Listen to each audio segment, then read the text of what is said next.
Particular effects can be seen in Eurozone, which is currently witnessing one of its harshest inflation crises in recent times.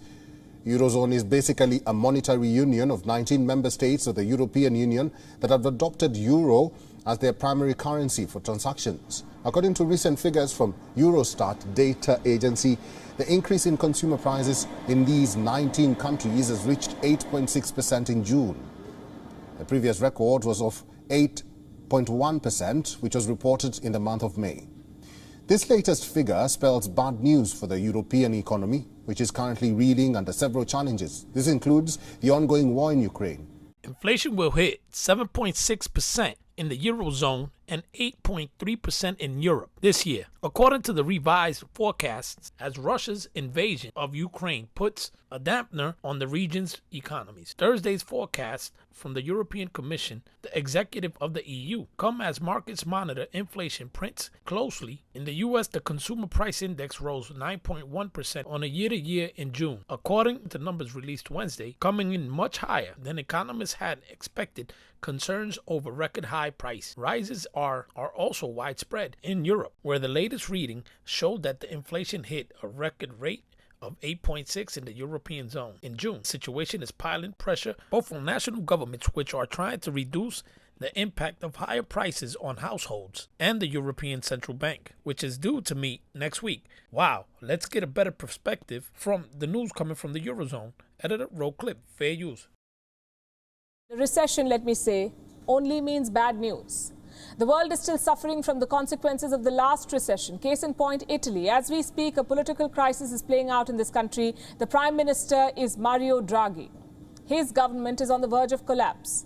An ally of the Prime Minister has decided to pull support. It's called the Five-Star Movement. That's the name of a political party, Five-Star Movement. It's the second biggest party in Draghi's coalition. A no-confidence vote was scheduled today. The Five-Star Movement boycotted the vote. Five-Star pull out of the government. Mario Draghi has said that he will not head another government, that without Five-Star, this unity, this coalition of national unity ends.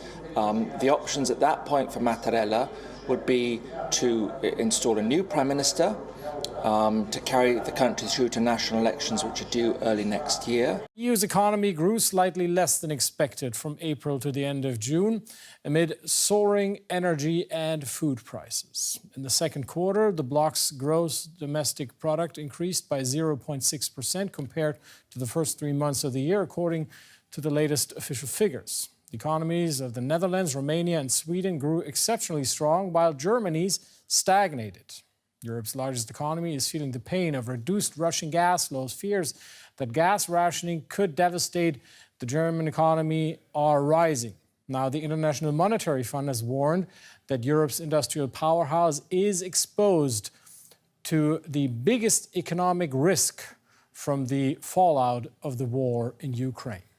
The French government has slashed its economic growth forecast, underscoring the constraints on President Emmanuel Macron as he tries to repair public finances from the COVID pandemic and support households struggling with rising prices. These soaring energy prices that we're seeing across Europe, they have also driven Spain's inflation rate to a 37-year high. The forecast of 9.8% in March, up from 7.6% already in February. Prime Minister Pedro Sanchez has said the inflation numbers don't look good. How much higher do you expect it to go? 73% of this price increase is due to the energy price. And that's why it's essential for us to decouple our electric market from the evolution of gas prices in international markets. Actually, gas represents 10-15% of our energy mix, but due to the marginal price setting mechanism of the wholesale market, it does impact 100% of the energy sold in Spain and Portugal. We're working together with the Commission in order to have, as soon as possible, an authorization that would allow us to decouple our energy market and thus to stop this price increase, which is foreseen to be, to reach the peak in the first half of the year. So I hope that as soon as possible, with the measures we're implementing, we start a downward trend in this regard. In recent decades, Ireland has become one of the most expensive countries in Europe. Recent increases in fuel, food, rent and energy has left many workers with little disposable income. On Saturday, people took to the streets in Dublin to express their anger, including pensioners who are really feeling the squeeze. We have a levy on our pensions to make up for the money that was stolen out of our pensions by the government. What is happening now is we're suffering state-sponsored elder financial abuse.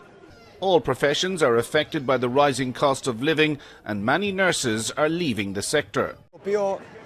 Είναι street food, είναι του δρόμου, το παίρνει στο χέρι, take away, δεν θα έπρεπε να ήταν τόσο ακριβό κανονικά. Και ειδικά με την οικονομία που έχουμε στην Ελλάδα και την κρίση και όλα αυτά που περνάει ο λαός, νομίζω ότι δεν είναι καθόλου δίκαιο αυτό πραγματικά.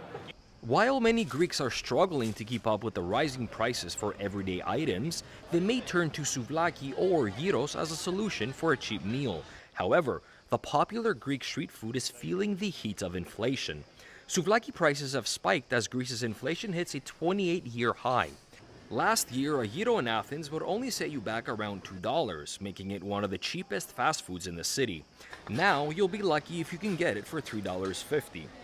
It may only be $1 difference, but for many, that's a big deal. Although the minimum wage increased last year to around $700 a month, up $50, the price of its main ingredients, meat, vegetables, and sunflower oil, along with energy prices, have sharply gone up too. That's why most restaurant owners had no other choice but to jack up their prices. Ή ανεβάζεις τις τιμές λίγο όσο αντέχει ο πελάτης, όσο αντέχει ο κόσμος. Και κάνεις και εσύ υπομονή, μειώνοντας το κόστος σου, ή ρίχνεις την ποιότητα. Επειδή εμείς είμαστε πάρα πολύ παλιό μαγαζί και δεν υπάρχει περίπτωση να ρίξουμε την ποιότητά μας, ανεβάσαμε λίγο τις τιμές, κάνουμε και πολύ υπομονή και ο Θεός βοηθός. The European Union promised the mother of all sanctions. If you're Russia and you look at the situation, perhaps you spot weakness. Is that a problem? Well, Russia and Putin doesn't believe in multilateralism, and so far we have been very united, which has been a huge exercise considering that we had 27 different countries with 27 different internal politics going on. But we still try to keep the unity, and sometimes it was clear in the beginning that it will be more difficult when the sanctions move closer to us. First, there were sanctions that only hurt Russia, but now there are sanctions that also hurt European countries, and therefore we have different sensitivities. And of course, you say the impact will be felt now by Europeans. There is no war that doesn't carry a cost. In Belgium, just like all over Europe, rising inflation is pushing consumers to think twice before they buy. For Leticia dos Santos, a mother of two, these days are all about saving to make ends meet. With two very young children, you have costs with diapers, milk powder. We have many costs. When I go to the supermarket, I always look for promotions. I always take things with promotions, especially meat. I think the fruit and vegetable prices have increased. With inflation, the prices of meat, bread and vegetables are going up. For consumers, a simple visit to the supermarket is becoming almost like a treasure hunt for promotions like this, with every second lettuce bought today costing almost half the price. Hey guys, it's Jose, your regular Joe Blow again, keeping an eye out and my ears open to problems around this situation in the Eurozone and what the consequences are. Since we are so correlated to the euro dollar, if they go down, we go down within 2 weeks to 4 weeks, about a month, time lapse. But do your own research as always. For more clarification, I'll continue to spark the notice to what doesn't get to mainstream media. And as always, thank you guys for the support and sticking with me to the end. Guys, stay free.